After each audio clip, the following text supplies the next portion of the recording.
Hey there, everybody. This is Redcoat Kid again from Sound Valley Studios. Thanks for checking out another edition of our Valley Rising podcast series. Here on this series, we are showcasing and bringing to light some of the artists here in Arizona that are kind of on the rise, up and coming, whether they're here from the Valley or just rapping or making music here out of the Valley. And our next guest comes from Atlanta, Georgia, or at least that's where I met this gentleman. So I am very, very pleased to bring to the show our next guest, MacyFace. What's going on, bro? What it do?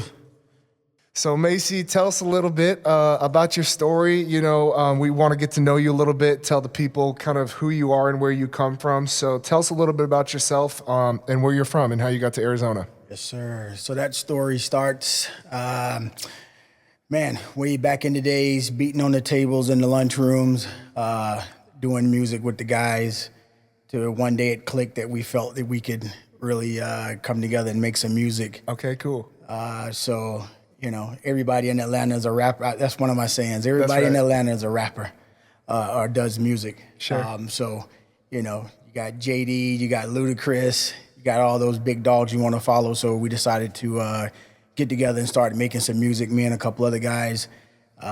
My name came up as Macy, but I wanted to put a little Raz-Taz on it. So my girl said she liked MacyFace at the time. So I went with MacyFace, and that was the start of MacyFace back in, I would say, about 94, 95. Okay, and what brought you out here to Arizona? Because you're recently here, or sort of new out here to the Southwest, right? Well, I moved here in 2007. Okay, 2007. 2007. Okay. Wanted to try something new, get out of the city. And I had came out here doing a show with Nopi at the time. Okay, cool. One of my best friends was the headliners doing the music with Nopi. So we came out, did the show. I loved the 3-day stay. And a year later, it was, made Scottsdale my hometown. Oh, okay, cool. So thinking back to, you were talking a little bit about when you guys were down in Atlanta, trying to replicate and kind of seeing some of the other artists and musicians and rappers and then making some stuff with your friends. Was that kind of like your earliest memory of getting into music, or kind of did something maybe spark you even younger as a child, or did you have any influences that kind of brought you up onto that path? The influence would be, I would say, Earth, Wind, and Fire.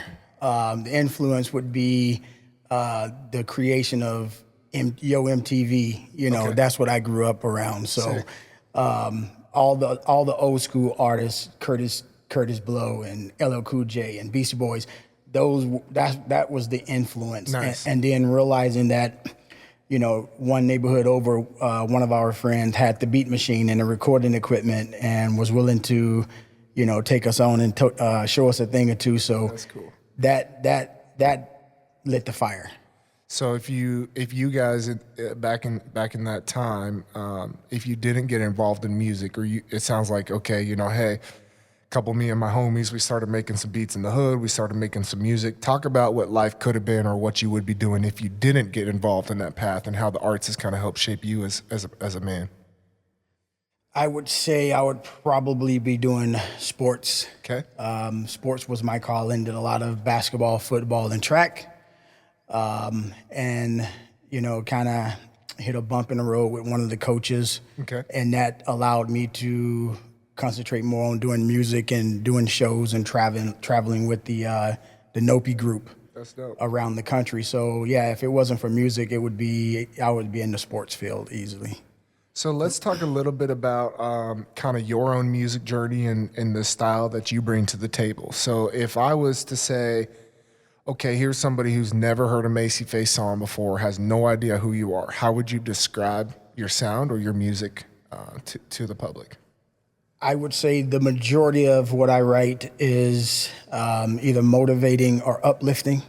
I like to empower. Like I want my music to be that song that you say, play it again. And I want it to be that type of music that can be played on all platforms, all genre. Nice. Because I feel like that gets you that continuation, that constant play time, not just trap or, what some people call the boom boom bap.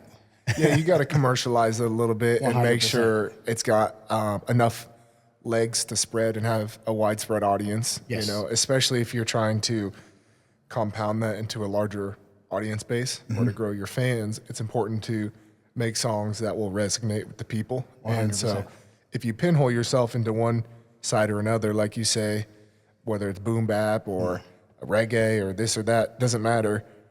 I think a lot of our artists we've been talking with, and it's been cool to see some exploration and some people finding that lane of like, okay, here's what I really am good at, and I'm gonna try to nail that down. But also being able to be versatile. 100%. Yeah. So tell us, I know you were talking about your girl a little bit, kind of influenced your name, but tell us a little bit more about like MacyFace and your name and what that means to you, and what kind of brand you want to present to the public with that. Well, with Macy, you don't find a lot of a guy Macy's, you know? So Macy alone was something that always grabbed attention. And then, you know, at the time, my girl would always say I had a handsome face. She would say something like, you know, you're easy on the eyes type stuff. So MacyFace is where that came from. 100%, dude. I can't make this up. That's awesome.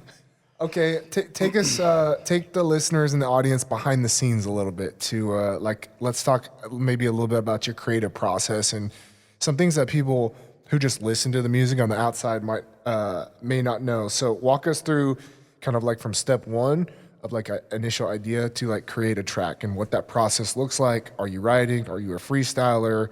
Do you do the beat first, the lyrics first? Kind of walk us through what your process looks like there. So I'll definitely start and say I'm far from being a freestylist. Okay. I really appreciate seeing people do that. I think it's amazing, but I'm not a freestylist. I definitely like to write and take my time with creating the lyrics. But as far as the creation of it, it can go from one way or the other. One day I'm inspired by the instrumental. Okay. As I'm driving or I'm in the gym, just constantly listening to the instrumental and then building my words and writing it from there. And then other days I will create from just writing. You know, a hook came up or I said something and I'm like, oh, I like that. So I'll start writing. And then later in the day, I'll say, now it's time to find a track for it. So I could go either way. Just I'm inspired by the moment. What's your favorite part of it? If you said like, oh man, I really love this aspect of creation. Is it getting in the booth? Is it the writing part? Is it finding the instrumental? What do you find to be the best? It probably depends on how much I really love the track, because it's been times I loved writing. I'm like, oh, this is gonna sound amazing when we record it. But then there's nothing like the finished product. Yeah. You know, go in, you do all the rough stuff, you do the mixing, and then all of a sudden I get an email from you saying, here it is, and I can't wait to just jump in my truck and drive to work and bang it and see how it sounds. And so it's nothing like the finished product. Okay, cool. So talk about a little bit as you're trying to break through and you're kind of, again, some things that maybe people on the outside don't know or don't understand about the music industry. Have you faced any challenges, you know, trying to break through and get your name out there? And what do you do to kind of overcome those obstacles in the music business? Challenges for me right now would be the challenge to be able to actually perform. Okay. Where I'm at in life with kids and working, that is my 80 to 90% of my day. So being able to make the music, being able to come to the studio, you know, being able to create that 2-hour block to do that sometimes is hard to do with what I have going on. And no, because I got to do what pays the bills first. For sure. But my love won't allow me to walk away from the music and creating and wanting to be able to perform. Yeah, it's an important aspect of anything you do in life. You have to have a real passion behind it. And if you find something, for us, maybe it's music or performing or whatever, that really you're gravitated to and you've got a drive to finish, it's important not to put that on the back burner. Yep. Even though life gets in the way, things happen, we get busy, work calls, all this other stuff, but that passion still drives us. And as artists and musicians, we have a common goal of trying to get our music out there, trying to affect people, trying to influence people, trying to leave it some sort of an impact, right? And so it's cool to talk to people like you who have an outside life do other things outside of music, but still focus and concentrate and come to the studio and Create that balance. Absolutely, Create because that it's balance. important. Because too often times, and I'm a victim of this in my own life too, we can go too far one way or the other. And sometimes, especially as people in the music business, hey, you'll hear people, we're been in the studio till 2 a.m. or 4 a.m. or whatever. It's like, you got to also live life too a little bit, right? Yep. And find that balance. So it's cool that you've been able to, have your family life and you're outside, but still work on your music. And timing is everything, man. Eventually, if it's going to happen, it's going to happen at the right time. I knew you or me was going to say it. Timing is everything. It will come. Yeah. At the right time. Yeah. It's just when your moment. I feel like when I don't force coming to the studio is some of my best times. Yeah. I come, I'm relaxed. It's a better session. Yeah. I go home happy because I didn't, pee somebody off to go and do that time. Yep. So timing, is everything. So tell me, if you had dream collaboration, one artist, dead or alive, that you could get on a track, who would that be and why? That's tough. It's a good question. It's an amazing question. When my genre, like I say, we started back in the 80s, Sure. and then moving all the way up to some of the amazing artists that's out right now. So, but I'm gonna keep it hometown. I'm gonna say right now, one of the hottest artists would probably be something like a Gucci. Ooh, nice. Do something with some Gucci, because even though I like doing this motivating and inspirational stuff, I'm sorry, it sometimes it's nothing like a trap beat with the right person. That old school classic, baby. And so Gucci, man, and because back in the day, T-Pain was live, but now I'd rather jump on something with Gucci. Yeah. Do something live. What is one thing that most people don't realize or don't know about being an independent artist?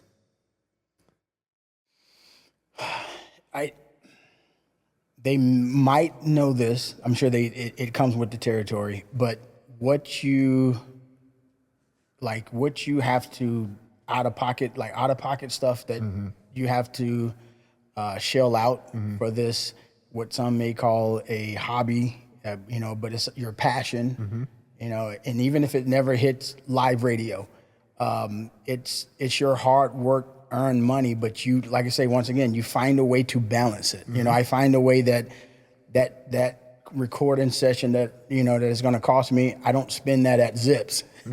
I spend that in the studio making something that actually has a possibility to be and grow something, See, because what you're doing is you're investing in yourself. Yes. And you're getting at least a little bit of a chance to say, here's something that I created.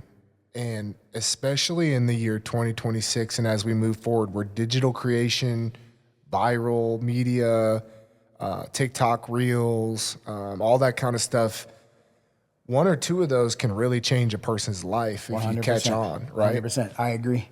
So as artists, and I'm glad you kind of touched on this point, because I don't think a lot of people on the outside world, they just see the guy who's putting a new song out every 2 weeks, or the guy who, oh yeah, there goes Macy again with a single or whatever. And I don't think people maybe understand, to your point, how much time, energy, and money it costs that independent artist to create that work and then put it out, publish it, market it, all these things. The simplest form of love from anybody online is a like or a comment or a share. That's it. And it's super easy. That's it.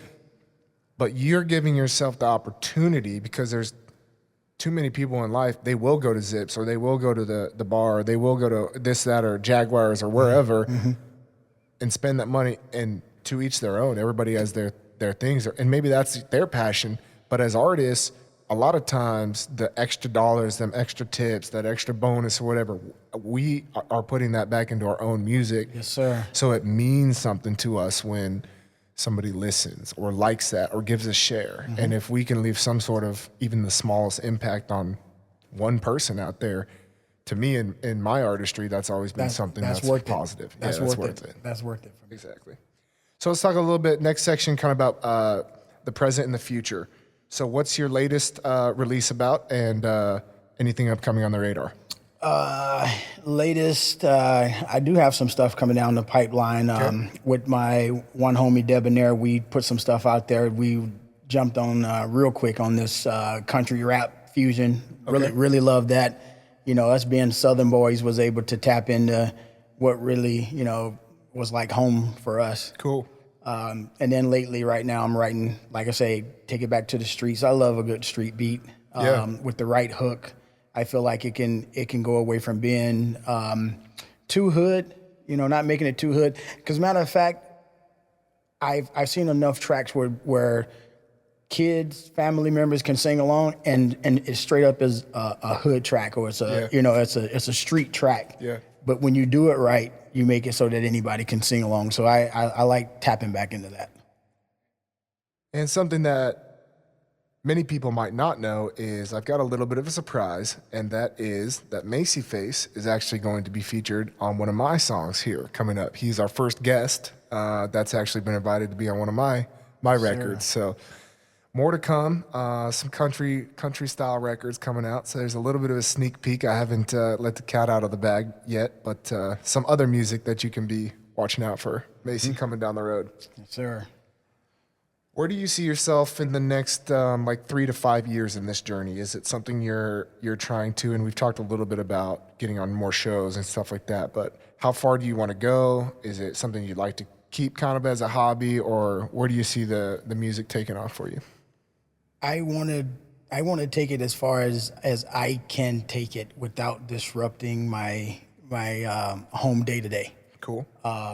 And I say that because as I've grown, I've learned to 100% respect what I have at home and to not allow this to overtake it unless it happened that way.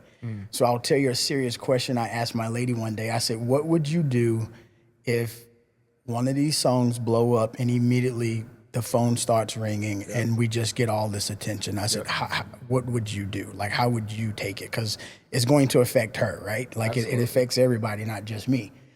And she said, I'm all right. You know, I'm gonna ride with you because right now it's about working and paying the bills. And she kind of looks at this, go do it. I know this completes you, you know, and I know this is your passion, so go do it.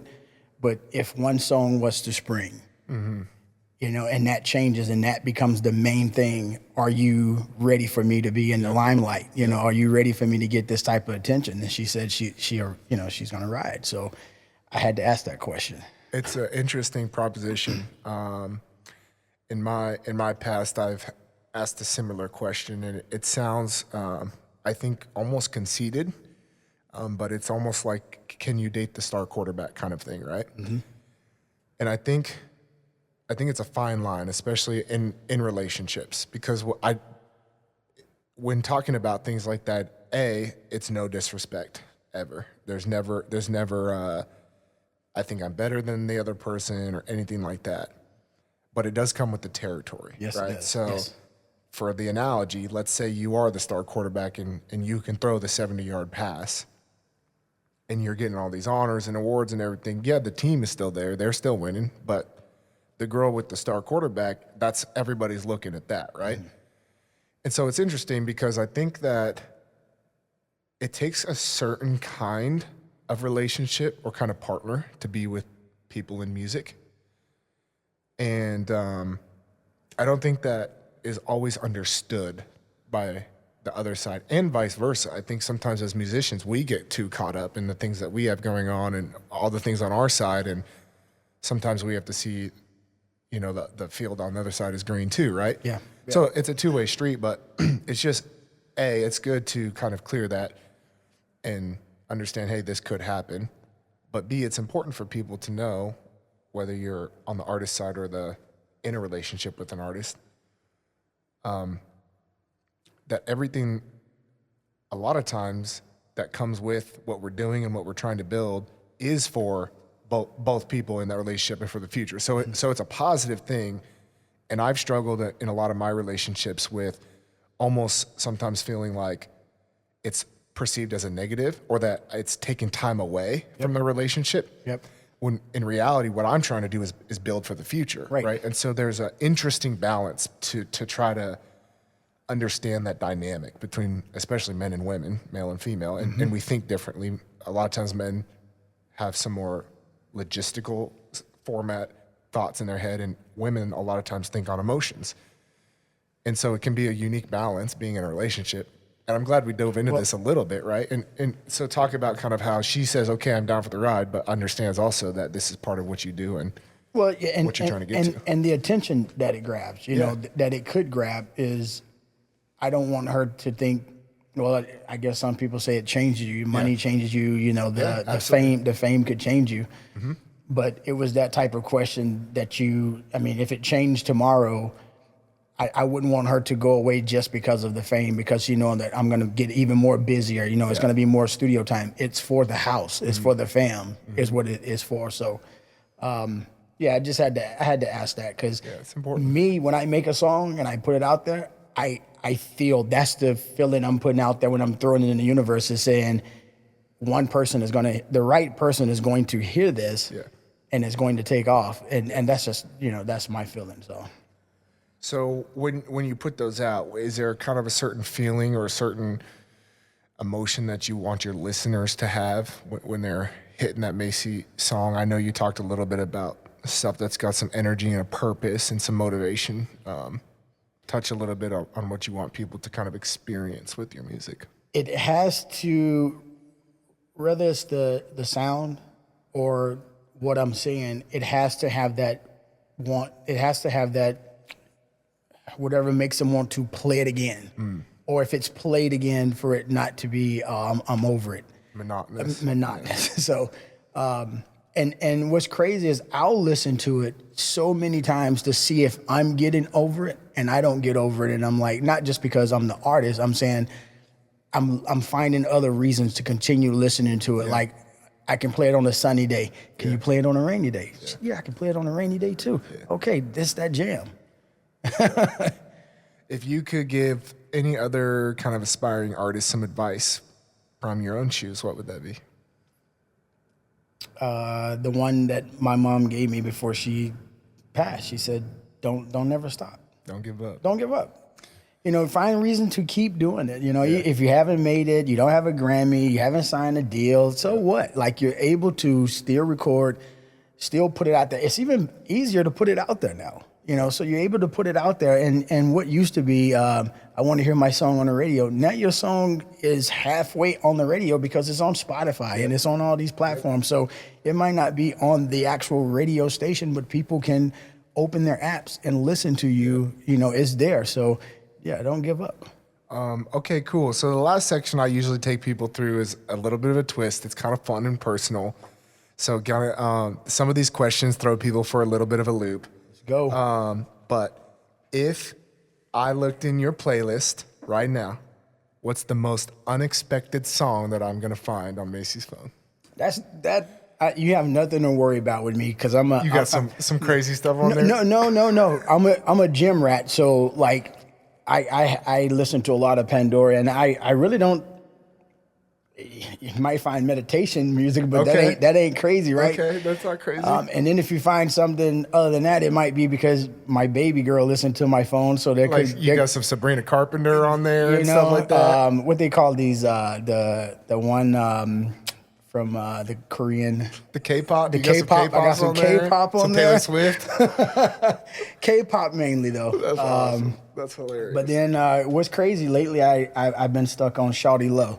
Okay. So right now, like every morning, I'm listening to Shawty Low. I'm jamming to Shawty Low, and I'm just taking it back. That's awesome. Okay. Now, if you had a theme song to your life, doesn't have to be something on your phone, but if you could put a theme song to your life, what would that be?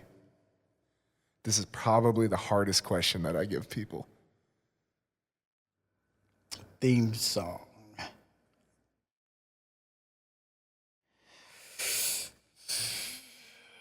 Yeah, it's a tough one. Yeah, because I'm thinking of what I've made and what other people have made, and I'm just trying to find something that wraps it up into the fact of like what motivated me to leave Georgia, and what's also continuing to motivate me to even say that I feel like I really won't be in Arizona for about another 10 years is that urge to continue growing and living life. Mm-hmm. So I don't know what that soundtrack is, but it's like. It would be that. It's going to be something that continues to grow and see and do. So, yeah. Yeah. There you go. There's that old one. Wiz Khalifa has one that's work hard, play hard, work hard, play hard. That's kind of you, because I always see you like grinding and doing your thing. But then I always like, you catching the football games and still enjoying life and stuff too, right? Like, so that's always kind of cool. I've mastered some balance. I made a track back in the day called Live, Work, Play. Yeah, maybe so there that's you go. Your theme song right there. That's you, there bro. It is. Live, work, play. That's you, bro. Yeah. Cool, man.